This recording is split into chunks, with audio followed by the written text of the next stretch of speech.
Morning, I'm John Becker, the Madison County Board Chairman, and here we are starting week 7 of our COVID crisis here in Madison County, and I'm going to turn it directly over to Eric Feist, our Public Health Director, to give us the numbers and the happenings for the week.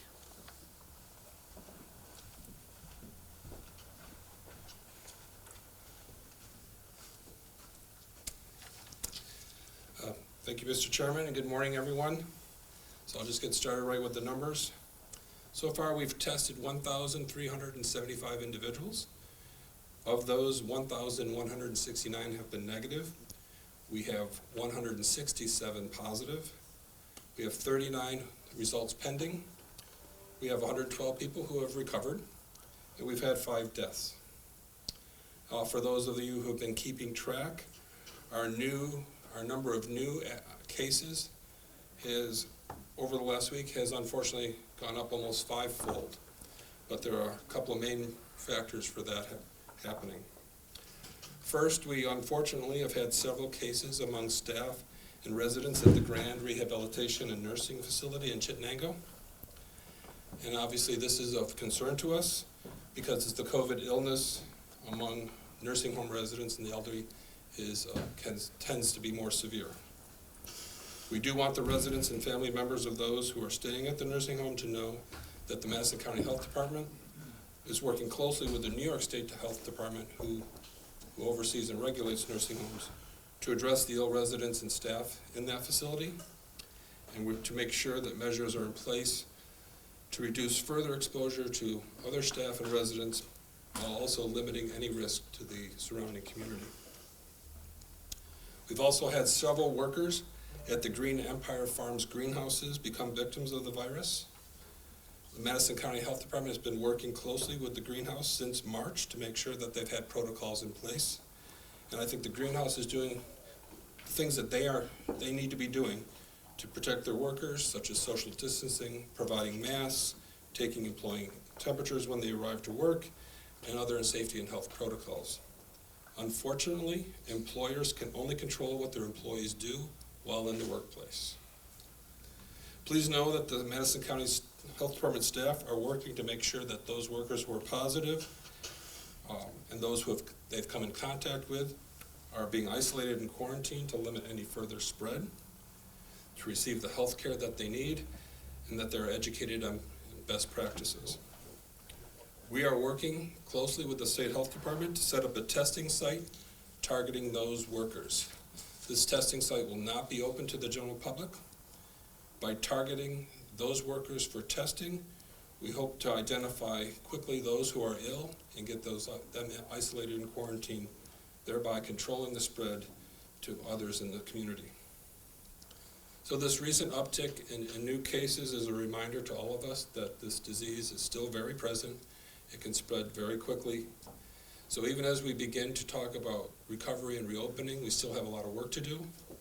Everybody still needs to continue to do their part to help stop the spread.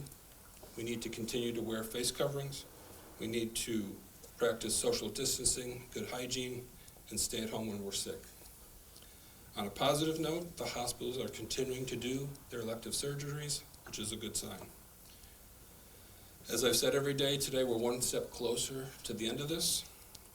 We continue to ask people to stay at home, help stop the spread, stay informed, so that we can continue to save lives. Thank you.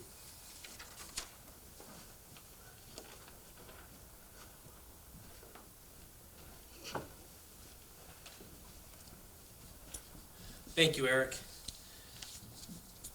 Madison County employees have been working tirelessly despite working from home every day for our residents. It's a big circle on what we're working with and from the state. I understand the state's point of view, but this week the executive branch has talked about anywhere between 20 and 50% cuts to localities. That's why it is so important that the region and the counties get back open for business. It's good for the state, it's good for the counties. We gotta have some revenue coming in. If we don't, we're all gonna be in trouble. A 50% reduction for Madison County would mean $11 million. And I don't know where we'll come up with that. We can't go to the taxpayers this year and ask for a tax increase because this pain is shared with everybody and we can't take it anymore. So that's why it's important that we get things back open. If we don't, we're gonna have to cut services, we'll have to cut people, and we don't wanna do that here in Madison County. We wanna keep providing the great services that you enjoy here in Madison County, whether it's our Sheriff's Department, our Department of Social Services, our DMV. We wanna provide the service and quality of services that you're used to. So I asked the governor to rethink any proposed cuts to our localities and especially our schools. The schools, as everybody knows, is our highest tax rate, and if the state starts cutting state aid to the schools, it will hurt the kids. The first thing to go will be sports and that kind of thing, but our school taxes will go up, and like I said, that's our highest tax. And people just can't afford to have that happen right now. So I implore the state legislature and the governor to come up with ways to try to get at least upstate open for business and getting some revenue generated to put into the coffers of the state so these cuts don't have to happen. Madison County is pushing forward with our recovery plan. This week we had meetings with our regional partners and surrounding counties about how we safely restart Central New York. It's important that we all are on the same page and in communication as our communities are connected. Also internally, our Madison County Recovery Task Force met to go over our preliminary plans. We are working closely with public health and other businesses and community partners. We had about 30 on a call that we did here from the county of community partners on how we get back to work, and they range from agriculture to the healthcare sector, retail sector, real estate, and the like. But as we think about opening, I want to reiterate what Eric said and his team. They've done a great job throughout this whole thing. Only you can keep yourself safe, and you need to practice it. You need to practice social distancing. You need to practice keeping your masks on. You need to practice washing your hands. We had an incident at a locality last weekend at a wildly popular ice cream store shop where people were getting their ice creams, but they weren't socially distancing. Nobody had masks on or anything like that.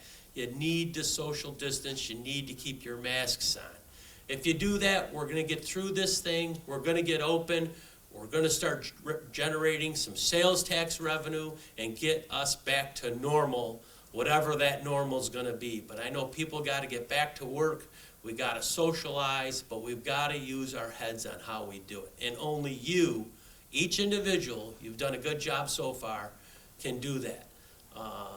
I know that some stores, they should have somebody at the door. If you don't have a mask, you don't get in. If you don't social distance, there's somebody there to remind you to stay 6 feet away. If we do that, we're going to be fine, but only you can do that.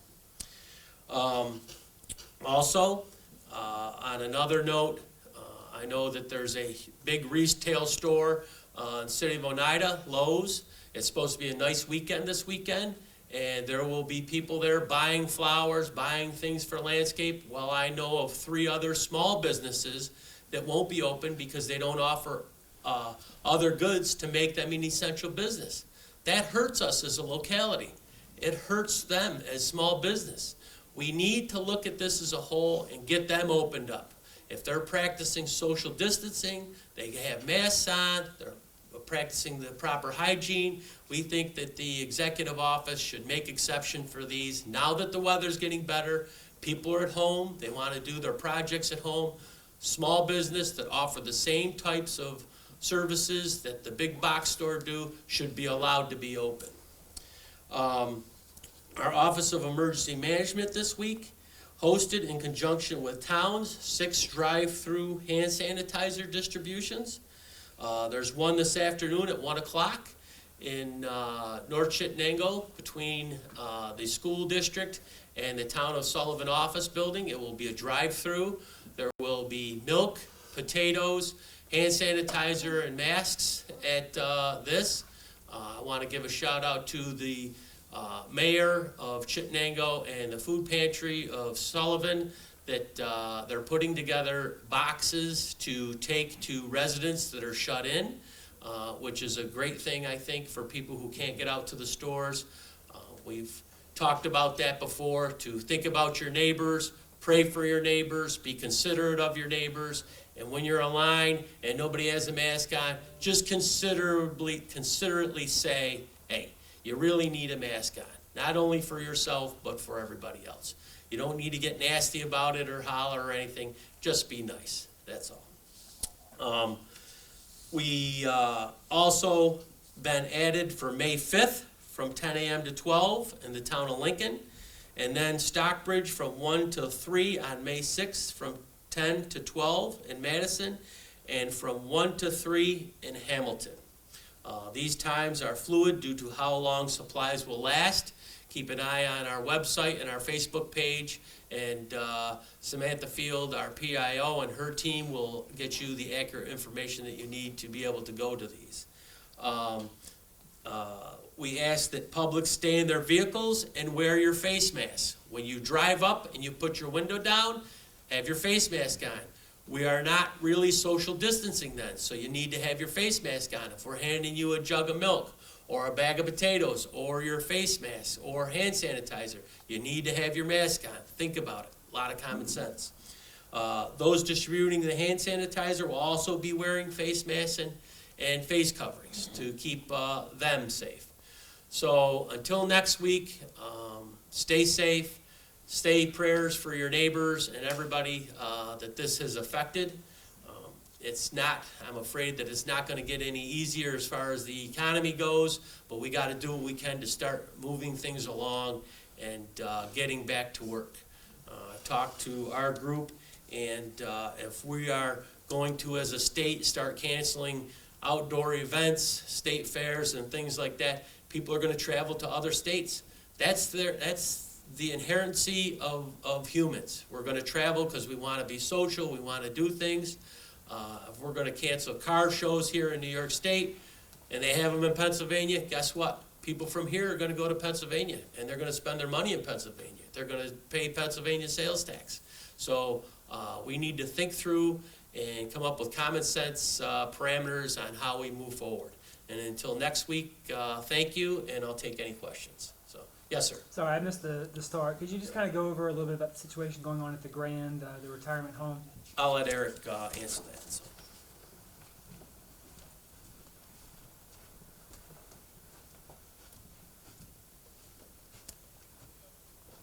Can you repeat your question, please? Yes, sir, absolutely. I'm sorry. I wasn't here at the start. Could you just kind of review a little bit about the situation that's going on at the Grand? What's going on to protect the individuals that are there and the workers that are there? Okay, a couple of things, right? We're working with the management of the Grand to make sure that there's various protocols in place for both staff and residents in terms of proper PPE, separation and distancing of individuals who may be sick from those who may be ill.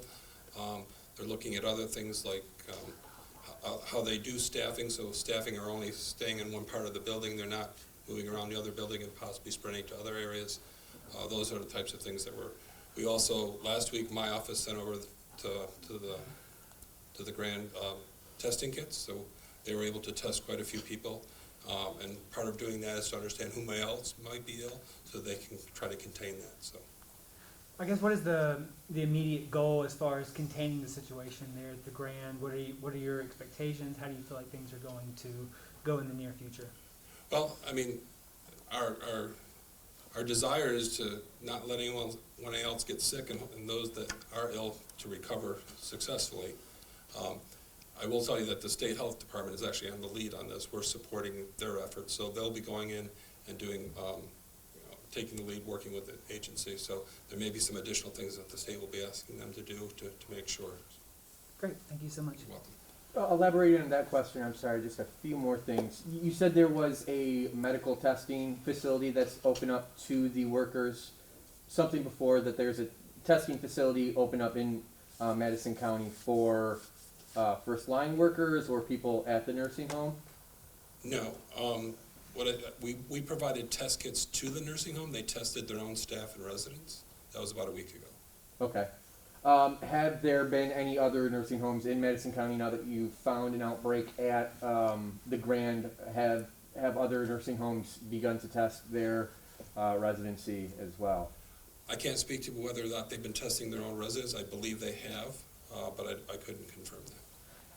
One other question, maybe the sheriff could answer this, is about the sir, when you were speaking about the people at the ice cream place all coming together. What is the response of, I know this is an education process and a learning process. Were you guys deployed to break that up and disperse people and kind of issue warnings? Yeah, that's what we do basically in the county. Most of the residents have been great in Madison County following the rules, so we'll simply just go remind them of the social distancing, and they'll adhere to the law and just break it up. And you've been seeing minus 1 or 2 cases, a pretty good following of that? Yes, yep. We do have, we have little flare-ups on the weekend. If it's a nice day, people want to get together, and then the neighbors will call on them. We'll go down and just investigate, basically, check out what's going on, issue warnings, and people comply. As the weather improves, what is the training that you see going forward as far as containing people wanting to get back outside? I mean, it's just, like you said, natural human nature. Yeah, and that's great. I mean, get outside. Just maintain social distancing and follow the rules. Your mask if you're around people, continue to wear those, and get out and enjoy the nice weather, but keep your distance from people just to remain safe. What is your goal for your staff as far as communicating with the public? What do you want the public to come away with? That we're here to help and we're here to save lives. That's our ultimate objective in law enforcement, is to save lives, and this all falls into that also. Just helping people, educating them, and enforcing the rules. I had a couple quick things. I just wanted to remind everybody, and thank you for getting this out on a weekly basis. Check on the elderly. We're seeing a small spike in Madison County. I don't know how this state is, but it's in unattended deaths, and that just could be because people aren't going to normal doctor's appointments now. But if you have a family member, give them a call. You don't have to go to their house, but check on them and just make sure they're okay. And the other thing is, I just wanted to put out there, our pistol permit office is open Tuesdays and Thursdays from 8 a.m. to noon. Call our pistol permit office, and it's by appointment only, and that's only for amendments though. So if you're adding or taking a pistol off your license, we are open for that. Just give us a call at the Madison County Pistol Permits office. Does anybody have anything else quick? Very good. Thank you. Thanks, Sheriff.